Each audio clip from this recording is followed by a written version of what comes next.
Exodus chapter 20.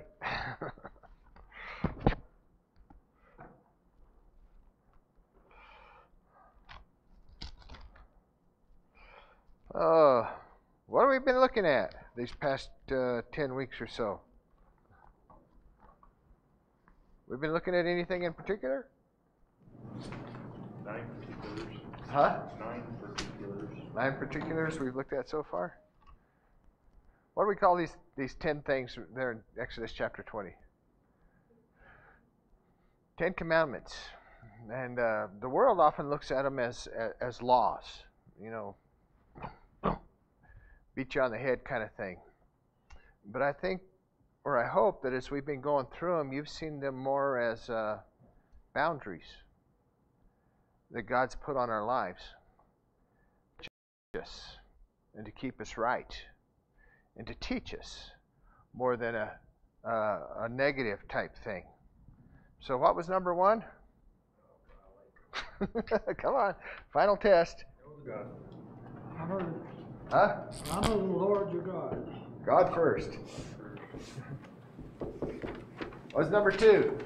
No idols. No idols. Worship God right.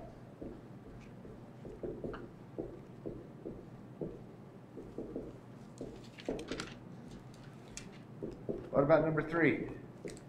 Them stinking idols. Pardon? Idols. Number 2. Stay away from them idols. That was 2. No gods before. Okay. Don't misuse the name of the Lord. Misuse of God's name. Keep God. Keep holy things holy.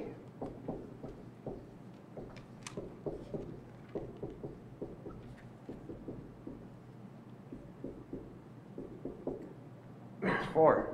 Take a rest. Sabbath rest. Rest and reconnect with God.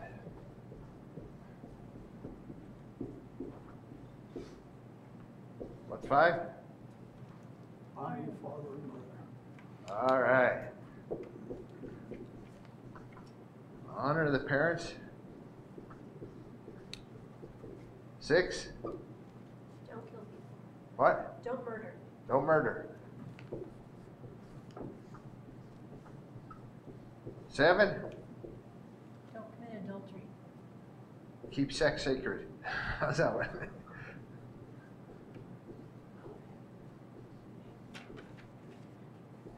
8. Do not steal.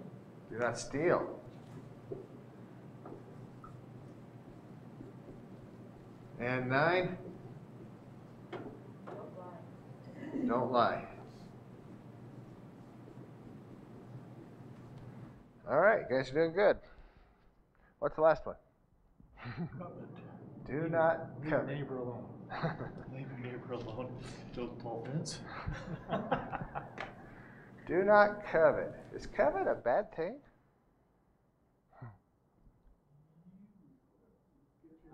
Pretty quick. It can. I covet your good looks. That's nothing wrong with that.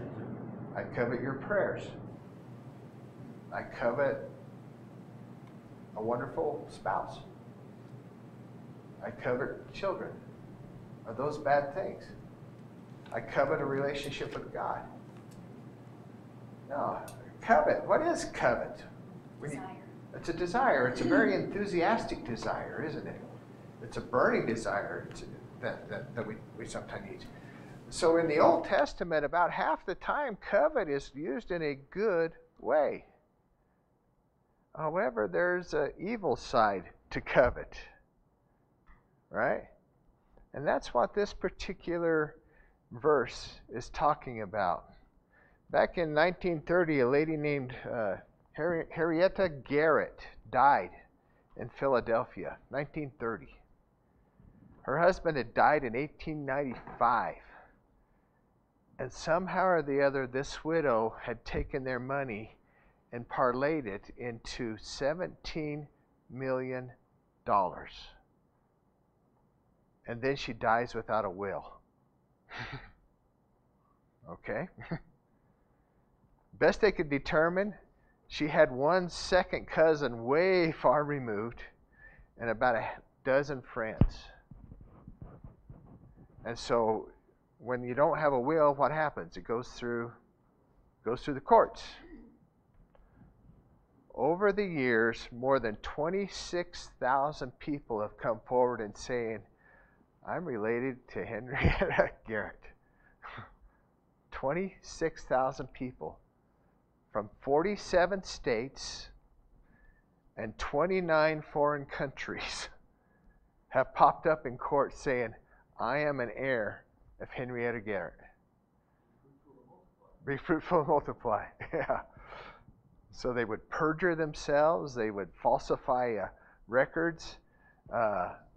They would make accusations about illegitimate children and stuff like that, and how they were kind of related that way and stuff like that. Over 3,000 lawyers made a lot of money off that, as people were trying to prove, I have right to this $17 million. What do you think's happened? 12 of them ended up getting fined. 10 of them ended up going to jail. 2 of them committed suicide. 3 were murdered because of the $17 million. Now, what was the driving force here? The covetousness. Right. They coveted that $17 million. They wanted it so bad. And look at the stuff that would go on and the things that people would do to try to get that money, to try to prove that they had a right to it. So, as we've gone through these 9 commandments, God's given us specific instructions on things and how to behave, and now he gets to one that's a little bit different.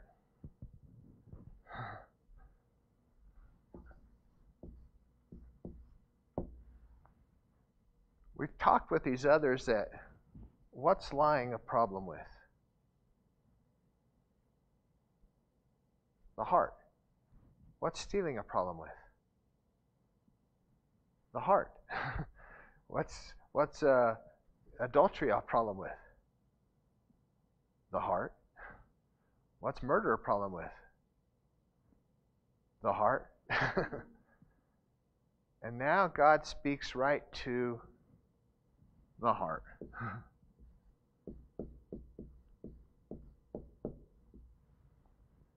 Sin occurs within the heart long before it's manifested in our actions.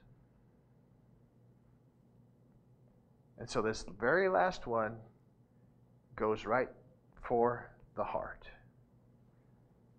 And let's see if we can short circuit a bunch of these things here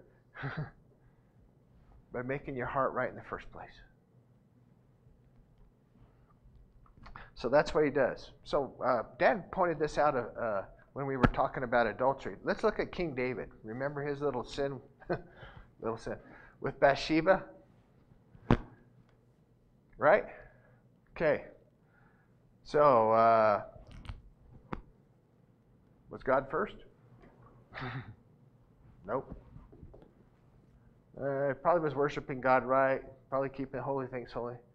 Rest, honor. How about this one? Did he murder? Did he commit adultery? Did he steal? He stole somebody's wife, didn't he?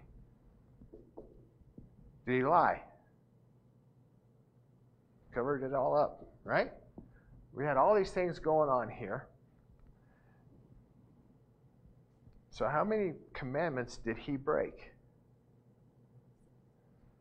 1, 2, 3, 4, 5. And it all started with this one. Right? If he would have kept this one straight, he wouldn't have been down this road.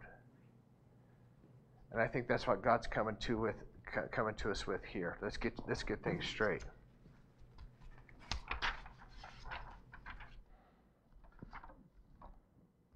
So, what kind of thoughts lead us to covet? What kind of mindset leads us to to want your neighbor's ox, to want your neighbor's wife, to want your neighbor's servant, to want your neighbor's possessions. Being dissatisfied. Okay, good. Jealous of your neighbor?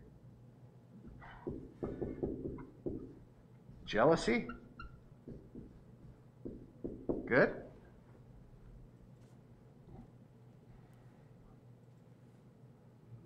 Greed. Greed? That fits right up in here, doesn't it? Yeah.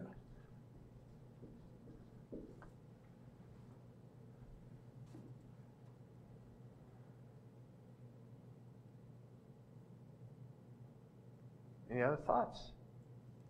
What's some sort of entitlement? Right. Good. Entitled?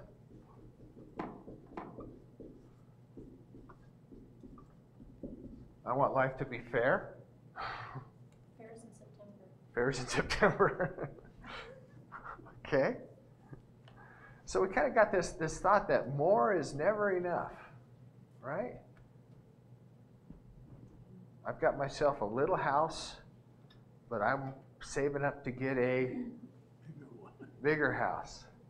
I've got a car, but I want a better car. Okay, more is never enough. You ever been caught up in that? What I got's just not enough. I want more.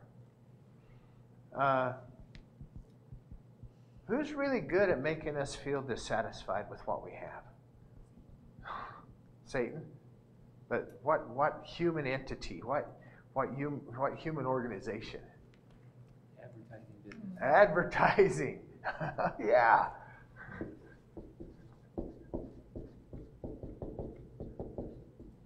They have to develop a market for whatever product they're trying to get rid of. Okay? And so if it's something that you don't have, they got to convince you that if you really want to be happy, you got to have my product. And I'm doing you a service by providing you this product because you're going to be happy when you get this service, right? Advertising is extremely good at that. And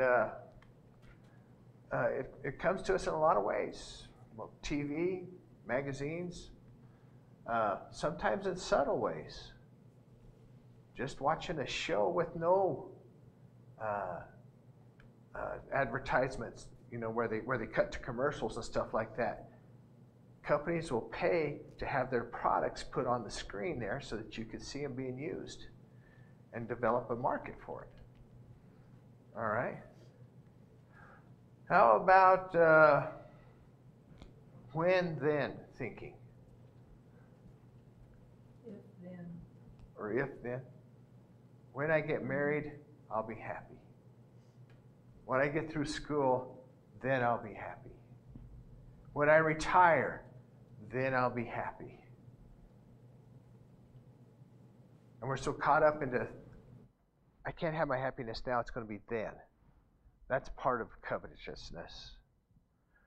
Or comparing ourselves to somebody. Anybody want to compare themselves to Donald Trump and all the stuff he has?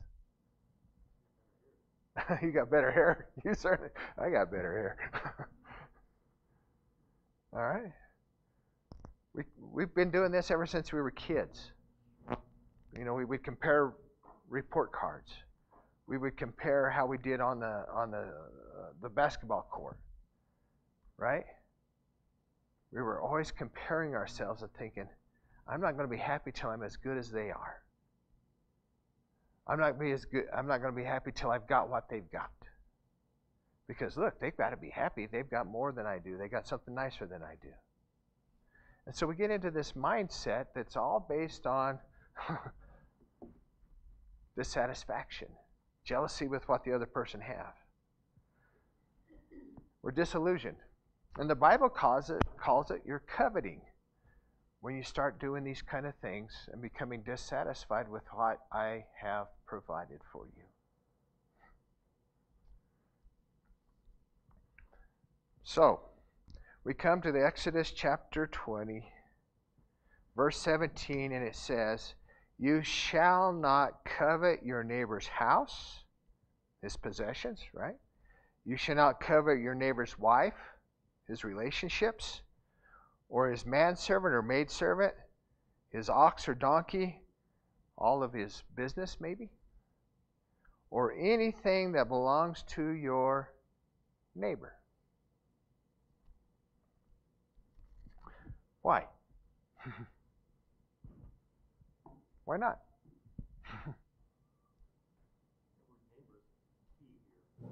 Not some unknown entity across the ocean.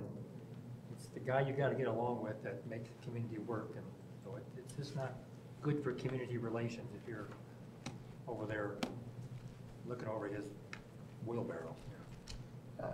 No, it's also taking the first commandment out of this, where we no longer rely on God to provide what we need.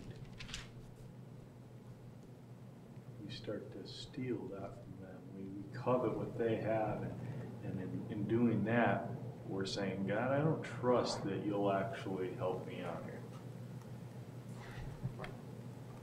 You're right on track.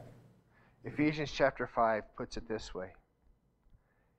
For of this you can be sure, nor immoral, impure, or greedy person, and then he stops and he says, such a man is an idolater.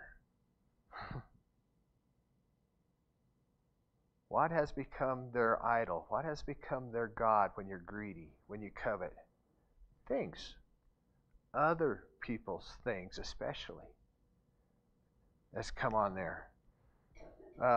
Charles Spurgeon. You ever heard of Charles Spurgeon? He was a famous preacher. Put it this way. I have never known a covetous man to ever be converted. You know, he had converted adulterers, he converted murderers, he converted stealers, he converted alcoholics, he converted all sorts of people. But he says if that person had this type of a sin deep within his heart, he never was able to convert them. Why? There's no room for God. Other things were their God. So, Paul comes along and he says, we must learn to be content. The opposite of coveting is contentment, right?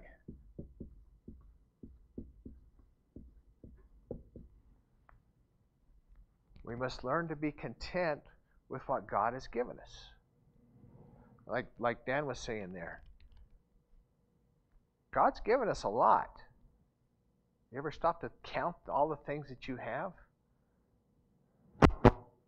Kind of puts things in perspective. As a nation, you may be middle class. You may be poor. But looking at the whole world, you're rich as far as things are concerned. As far as cars and homes and TVs and jewelry and clothes and food and things like that. Nobody can compare to us. As far as relationships, we may be a little bit behind on that one because things tend to get in the way.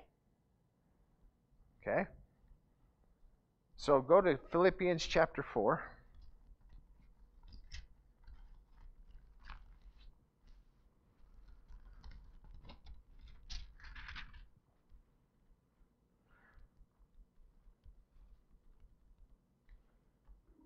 And listen to Paul, starting in verse 10. Talking to the Philippians.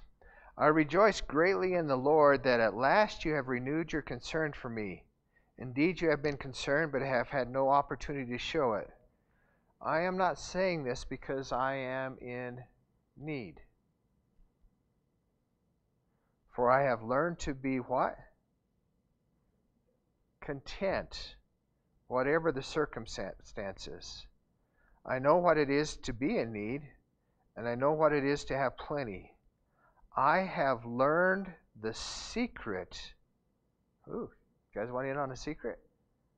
Paul's got the secret of being content in any and every situation, whether well fed or hungry, whether living in plenty or in want. I can do everything through Him that gives me strength. I have learned to be content. What does that mean? It's a decision. It does not come natural. He had to learn it. So there was probably a time in Paul's life when Paul was not content. You think? Pardon? If he learned it, then yeah. If he learned it now, yeah. So there's something that you can learn here. How do you think Paul learned this thing?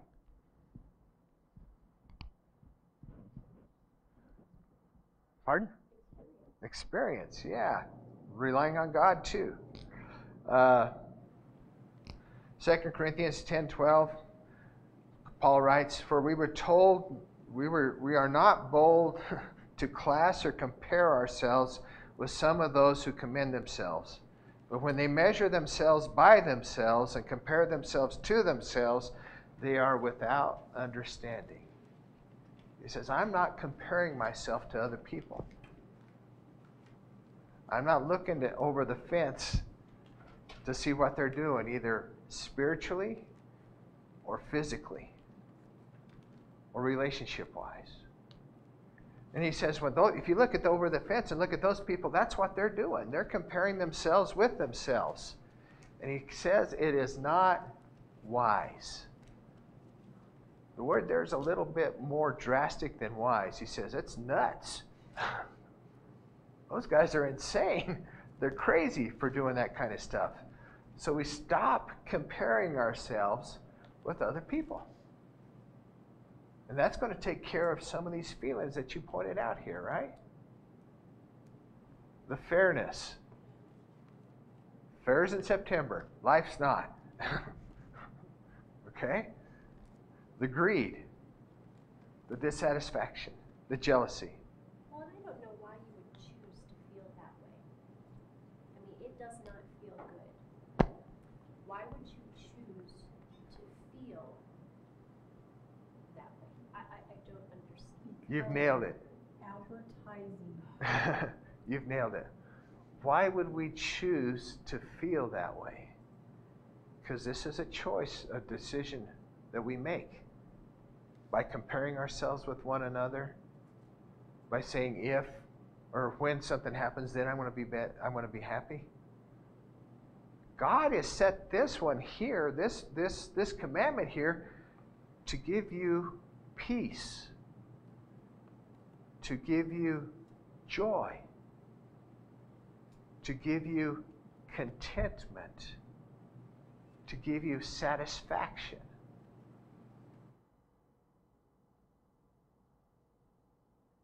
And we look at it as a negative thing. But no, this is a very positive thing that He's trying to do to keep us from going through those kind of things.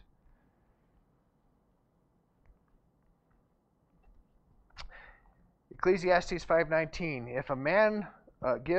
if God gives a man wealth and property and lets him enjoy it, he should be grateful and enjoy what he has worked for.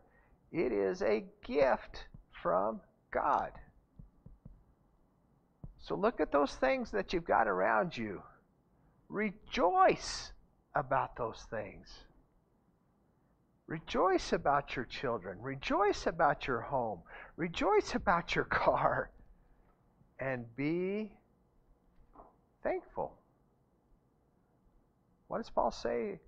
Give thanks in all circumstances. There are periods in our lives when it's hard to be thankful and it's hard to rejoice because we get concentrated on that little, I shouldn't say little, many of them are big. The big problem that's right there with us at the time. We've lost a spouse. Our health is failing. We've lost a bunch of money. Had a house fire. Paul says, step back. You haven't lost it all. You still got friends. You still got a church. You still got the clothes on your back. You still got that relationship with Jesus and God. Rejoice and be thankful.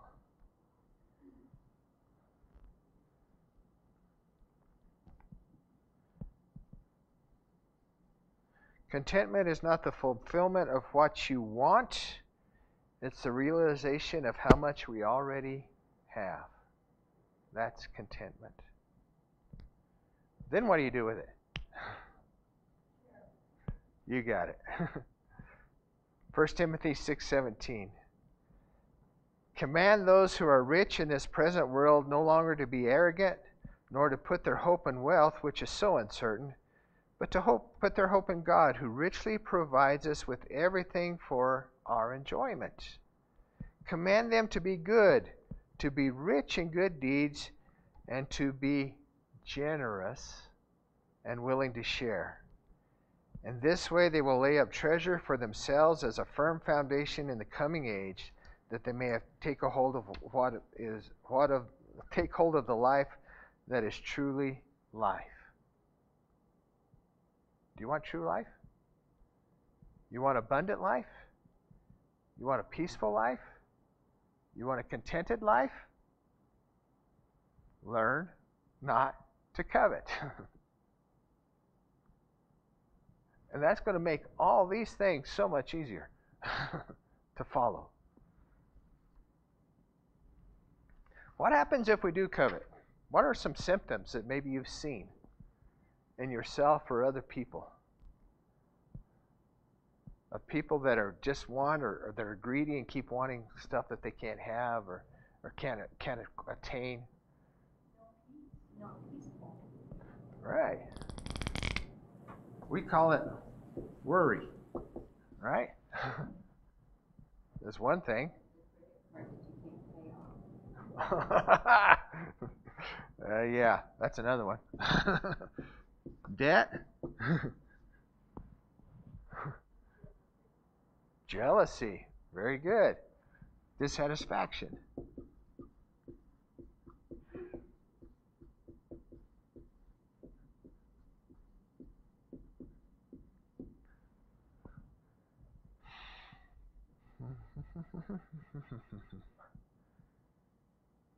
You ever seen 2 kids and 3 cookies? What do you have? Conflict.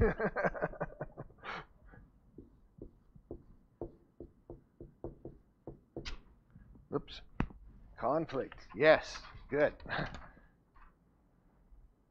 And another one that we don't think about too much is fatigue. And let me throw a few scriptures at you. Proverbs 23:4. Do not wear yourself out to be rich. Have the wisdom to show restraint. Ecclesiastes 5:11. The more money you make, the more money you spend is basically what that scripture says. You ever been caught up in that one? Don't you wish we could live on as little money as we lived on when we were in school? As soon as you buy a bigger house, you gotta buy more stuff. Yeah, exactly. So you move from a 700 square foot apartment to a 1,500 square foot house? Well, what do you got to have? You got to have furniture to fill that space, right? All these things to do it. You ever heard of somebody being house poor? They've got the house, but they don't have money to do anything else because all they're doing is going into that house. That's the debt cycle that we're kind of talking about. Ecclesiastes 5:12, a working man, he can get a good night's sleep, but a rich man has so much that he stays awake worrying. Why? More. Somebody's going to steal all this stuff from me. I got to watch it. I got to watch my back because there's so many people doing this out there, that they're going to want to do this out there, and oh my goodness, they might do this out here. And so I worry about it all the time. Is that peaceful? Is that contentment? Is that satisfaction? God's protecting you with this commandment.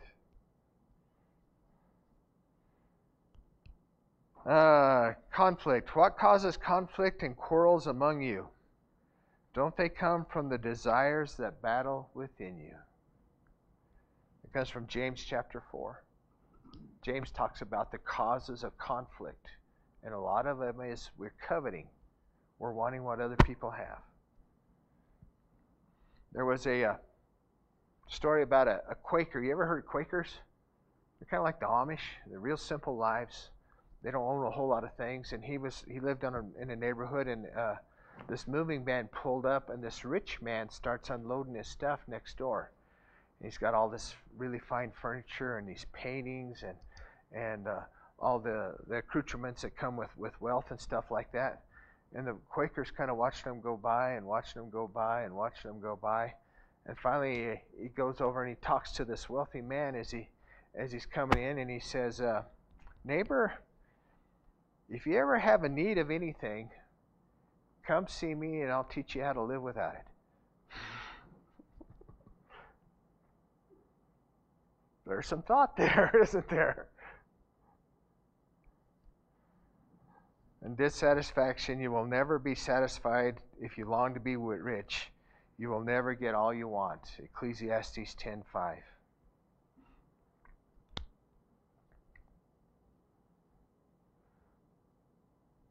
I don't know about you, but I fight with a lot of these. And I would like to get rid of them. And the 10th commandment comes up and says, here's how. Be content with what God has given you. Rejoice in what God's given you. Be thankful for what God has given you.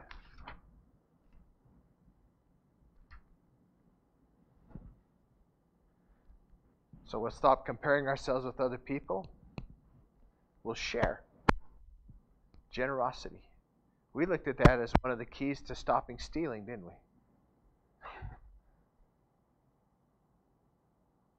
You replace that high of stealing and getting away with something with a high that comes from helping somebody. So Paul comes along in 1 Timothy chapter 6.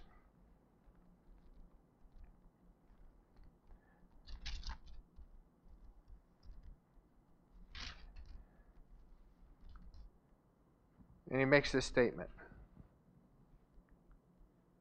Chapter 6, verse 6. But godliness with contentment is great gain.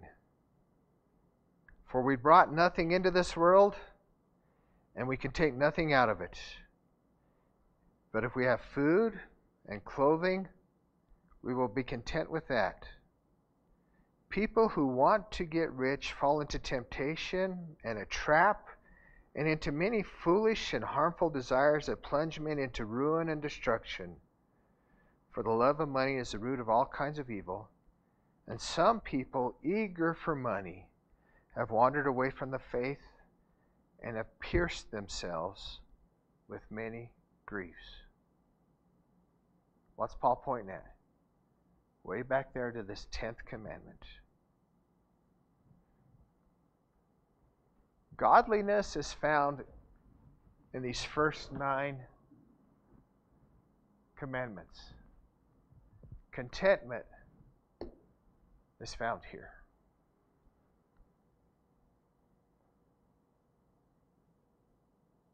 So I hope you can lead a godly and a content life and show those kind of characteristics to other people around you.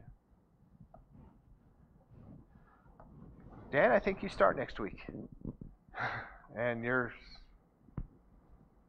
topic's going to be Faithful, fruitful, effective lives. faithful, fruitful, and effective lives according to Paul. So continuing down this road.